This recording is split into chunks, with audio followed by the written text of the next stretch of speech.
When you finally decide to take yourself seriously, when you stop treating your own existence like an afterthought, something remarkable happens. The world begins to respond to you differently. People respect you. Opportunities appear. The weight that's been pressing down on your shoulders starts to lift. And it's not because the world has suddenly changed. It's because you have. Most people go through life waiting for someone else to validate them, to tell them they're worthy, to finally recognize their potential. But the brutal truth is this: if you don't respect yourself first, no one else will. And if they do, it won't last, because sooner or later, your actions will betray the truth of what you believe about yourself. You can't fake self-respect. It shows in how you carry yourself, in the way you speak, in what you tolerate, in how you demand, without even needing to say a word, that people treat you. And so the question is, what does self-respect actually look like? It's not arrogance. It's not pretending to be something you're not. It's the opposite. Actually, it's about living in alignment with your highest potential. It means you stop selling yourself short. You stop engaging in habits that you know are destroying you. You stop letting people walk all over you because you're afraid of losing them. It means you hold yourself to a higher standard, not because someone else told you to, but because you finally see that you're worth it. There's a reason why people who prioritize themselves, who cultivate discipline, who say no to what doesn't serve them, who take care of their mind, body, and soul, are the ones who seem to have life figured out. It's not luck, it's not some mystery, it's because they have chosen deliberately to respect themselves. And that choice ripples out into everything else. It determines who they surround themselves with, how they spend their time, what they pursue, what they let go of. It's not that they don't have struggles. It's that they refuse to let those struggles define them. And here's where it gets even more interesting. When you start respecting yourself, you begin to notice something strange. The people who once took you for granted either change the way they treat you or they disappear entirely. And at first that might feel unsettling. You might question if you're doing something wrong. But what's actually happening is you are no longer available for relationships built on disrespect, on dependency, on weakness. You are elevating yourself, and in doing so, you are filtering out everything and everyone that cannot rise with you. This is where many people hesitate, because self-respect comes with a price. It means you may have to let go of certain friendships, certain habits, certain ways of thinking that once felt comfortable. It might mean standing alone for a while, and that can be terrifying. But what's the alternative? To keep living a life where you betray yourself daily? To keep shrinking so that others feel more comfortable? That is not living. That is slow decay. When you decide that you are worthy of more, of better, everything in your life starts to shift. The way you speak changes. You no longer apologize for existing. Your energy changes. You walk into a room and people notice, not because you're trying to be noticed, but because there is something undeniably different about you. It's the weight of self-respect, and people feel it. The irony of it all is that when you finally stop chasing validation, when you finally stop needing people to approve of you, that's when you actually become magnetic. That's when the right people show up. That's when the right opportunities come knocking, because now you are not begging for scraps. You are standing firm, knowing what you bring to the table and demanding that life meets you at the level you've set for yourself.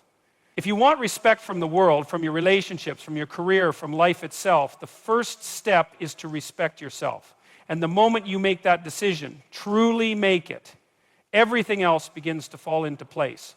Your mind and body are not separate. They are deeply connected, each feeding into the other, shaping the way you experience the world. And yet so many people treat their mental and physical health as an afterthought, as something they'll get around to when life finally slows down, when things feel less overwhelming, when the timing is right.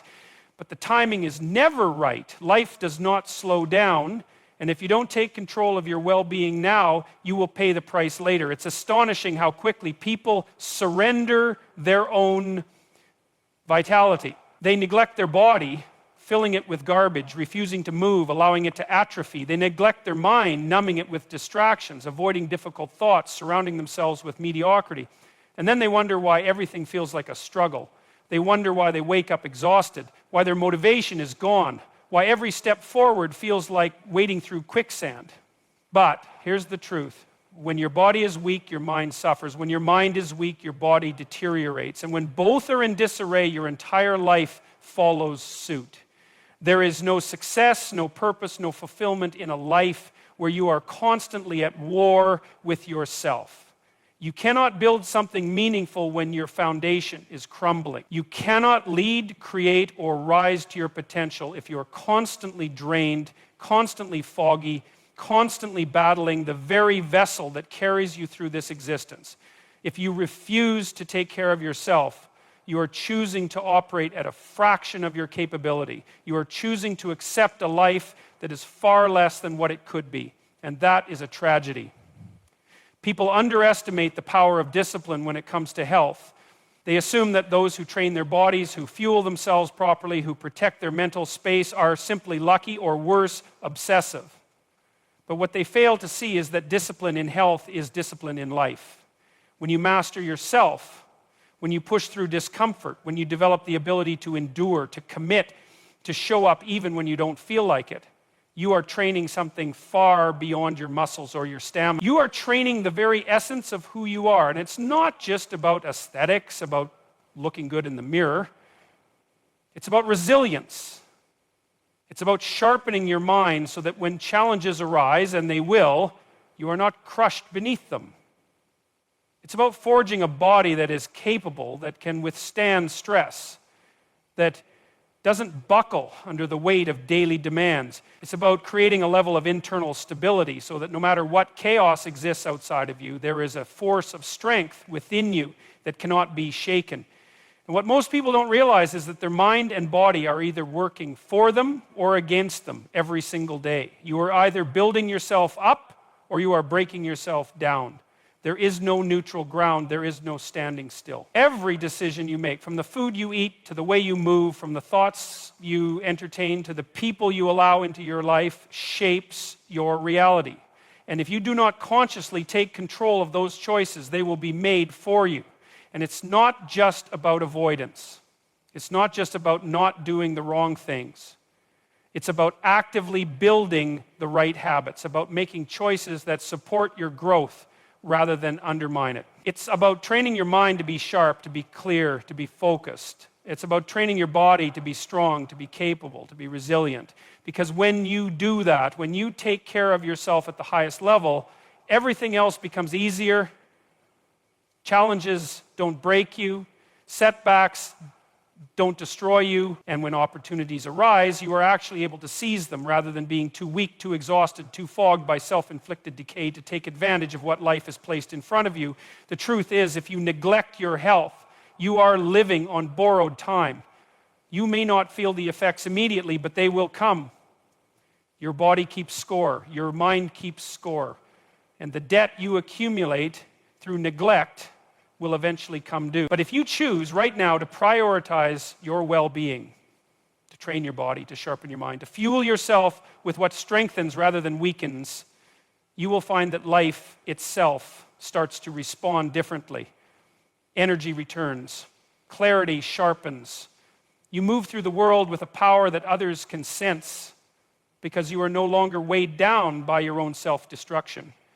You have one body, one mind, and the quality of your life, your success, your relationships, your purpose rests entirely on how well you take care of them.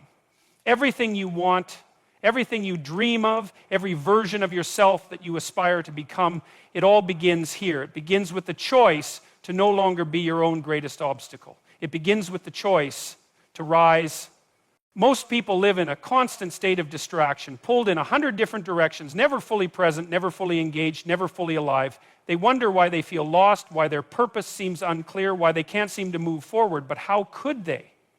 How could they possibly know what they're meant to do when their mind is clouded by noise, when their time is swallowed up by meaningless pursuits, when every moment of solitude is filled with some artificial escape? It's a tragic reality. People claim they want clarity, that they're searching for meaning, that they want to unlock their potential, but they refuse to be still long enough to hear the answers. They numb themselves with entertainment, drown themselves in trivial conversations, fill their days with distractions so they don't have to confront the truth. And the truth is this: purpose doesn't reveal itself to the frantic mind. It doesn't compete for your attention. It waits. It waits for you to remove the clutter, to silence the unnecessary, to make space for it to emerge. But removing distractions is painful. That's why so few people do it. Because when you strip away the noise, when you step away from the chaos, you're left with your thoughts, your fears, your insecurities, all the things you've been avoiding, and that's uncomfortable. It's far easier to scroll, to binge, to chase temporary highs that keep your mind occupied and your heart sedated. It's far easier to stay busy than it is to be intentional. But those who rise, those who truly find their calling, are the ones who are willing to do the hard thing. They are the ones who are willing to disconnect, to walk away from distractions, to sit with their thoughts and wrestle with the difficult questions. They are the ones who clear space in their lives for what truly matters, because that's the key. You cannot find purpose in a life that is already overflowing with meaningless pursuits. You have to create space. And when you do, something remarkable happens. Your mind begins to sharpen. Your energy returns. You start to see patterns, connections, possibilities that were always there, but had been buried beneath the distraction. You begin to understand yourself on a deeper level. You begin to recognize what truly excites you, what pulls at you, what demands your attention in a way that nothing superficial ever could. And slowly, your purpose starts to come into focus. And this isn't some abstract theory. This is reality. Look at the most driven, the most successful, the most fulfilled individuals. They are not drowning in distractions. They are laser focused. They have trained themselves to ignore the trivial, to guard their time ruthlessly, to invest their energy only in what moves them forward. They are not perfect, but they are intentional. And because of that, they are unstoppable.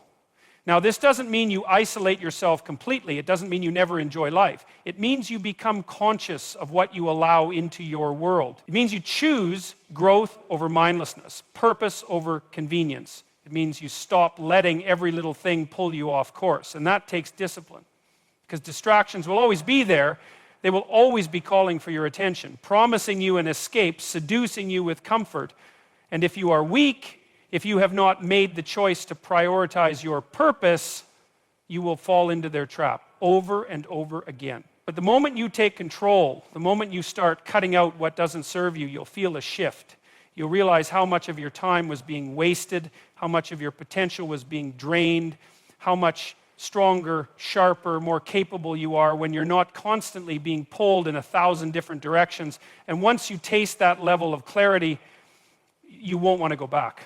Because life isn't meant to be lived in distraction. It's meant to be lived with focus, with intention, with fire. You are meant for more than fleeting moments of pleasure, more than numbing routines, more than a life that just passes you by. You are meant for something real, something meaningful. But you will never find it until you remove what is standing in the way.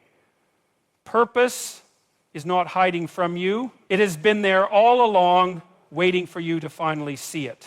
But to see clearly, you must first remove what is blinding you. There comes a point in life where you have to stand alone, where you realize that no one is coming to save you, no one is going to hand you the life you want, and no one will walk this path for you. And in that moment, you have a choice. You can retreat, you can grasp for the comfort of others, you can look for someone, anyone, to lean on, or you can face the reality in front of you and step forward on your own. Most people never make that choice. They cling to their need for validation, for approval, for company. They convince themselves that they need someone else to push them, to motivate them, to believe in them before they can believe in themselves. And so they wait. They wait for permission. They wait for the right circumstances. They wait for someone to tell them, yes, you are ready. But that moment never comes, and as they wait, they remain weak, dependent, lost. But those who rise, those who transform, those who become something more, they are the ones who accept the solitude. They are the ones who embrace the discomfort of walking alone, of forging their own way, of building their own strength in the absence of support. Because strength is not given, it is built. And it is built in the moments where no one is watching, where no one is cheering, where no one is there to hold your hand. People misunderstand this. They think being alone is a curse, that solitude is a sign of failure, that if they're walking their path by themselves, it means something is wrong. But the truth is, solitude is necessary. It is the crucible where real strength is forged. When you are alone, you are forced to confront yourself. You can no longer rely on distractions, on others to fill the silence, on external forces to shape your direction. You have to face your own thoughts, your own fears, your own weaknesses. And that is where transformation begins. Because when you are alone, you have no one else to blame. There are no excuses left. It is just you and the reality of your life, and that can be painful. But it is also where you gain clarity. You begin to understand what truly matters to you, what drives you, what you are willing to fight for, and more importantly, you begin to realize that you are capable, more capable than you ever imagined. This is why the strongest people, the most disciplined, the most unshakable, are the ones who have spent time walking alone. They did not become strong by surrounding themselves with comfort. They did not develop resilience by relying on others. They faced hardship. They endured the loneliness. They struggled in the dark. And through that struggle, they became something unbreakable. And then, only then, did the right people come. Because that is the paradox of strength. When you stop seeking validation, when you stop needing others to hold you up, that is when you begin to attract those who are truly aligned with you. You don't find strength in relationships built on dependence. You find it in standing on your own 2 feet, so that when the right people do come, you are not leaning on them, you are standing beside them. But if you skip this step, if you try to avoid the solitude, if you refuse to walk alone, you will never build that foundation. You will always be looking for someone else to complete you, to carry you, to tell you what to do. And that is weakness. That is the slow death of potential. There will be times in your life where you have no choice but to walk alone, when no one understands your vision, when no one believes in your dream, when every voice around you is telling you to give up. And in those moments, you will either crumble or you will rise. And the only thing that will determine which one it will be the strength you have built in solitude. So don't fear walking alone. Fear what happens if you never do. Because if you never do, you will never know what you are truly capable of. And that is a fate far worse than loneliness. People spend so much time chasing things, chasing success, chasing relationships, chasing opportunities, believing that if they can just grasp the right external factors, their lives will finally fall into place. But they fail to understand something fundamental. You do not attract what you want, you attract what you are. The world does not give you what you desire, it gives you a reflection of what you have become. And if you are not yet the person who is capable of sustaining the things you seek, they will either never come or they will slip through your fingers the moment they arrive. It's a difficult truth to face because it forces you to take responsibility. It forces you to stop looking outward, to stop blaming circumstances, to stop believing that your life is simply the result of luck or fate. Instead, it demands that you turn inward and ask a much harder question. What have I become? And what am I becoming? Because that, far more than any external force, determines the direction of your life. If you are weak, you will attract people who prey on weakness. If you are undisciplined, you will find yourself surrounded by those who indulge in laziness. If you are filled with doubt, you will align yourself with those who reinforce that doubt, who keep you small, who make excuses for mediocrity. But the opposite is also true. If you become disciplined, if you become sharp, if you become strong, you will begin to attract those who embody the same qualities. You will find yourself in rooms you once thought were out of reach. You will begin to see doors open that once seemed impossible to access. And it won't be because you chased those things. It will be because you became the kind of person who belongs there. This is why change must always start within.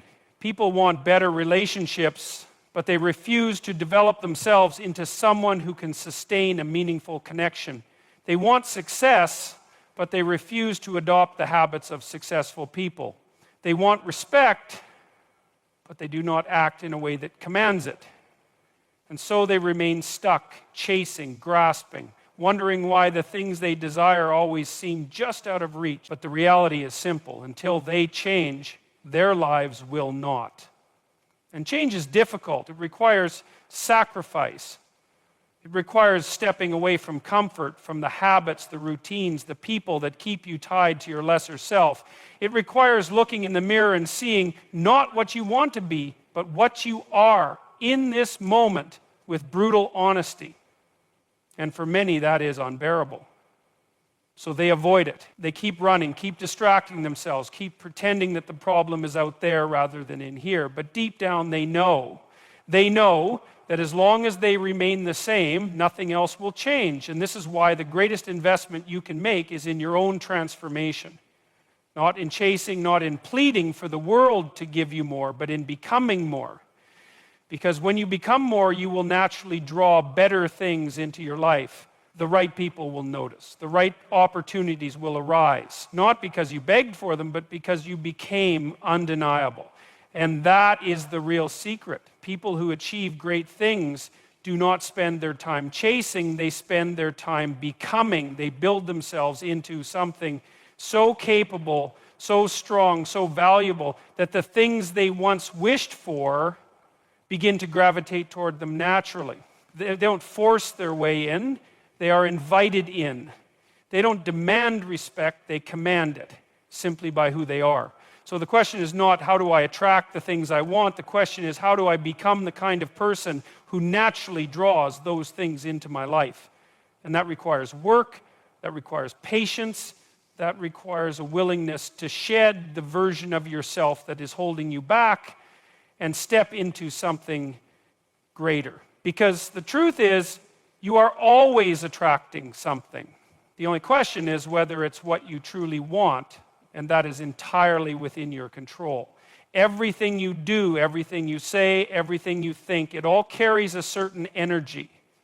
And that energy shapes your reality in ways you may not even realize. You walk into a room and people sense it.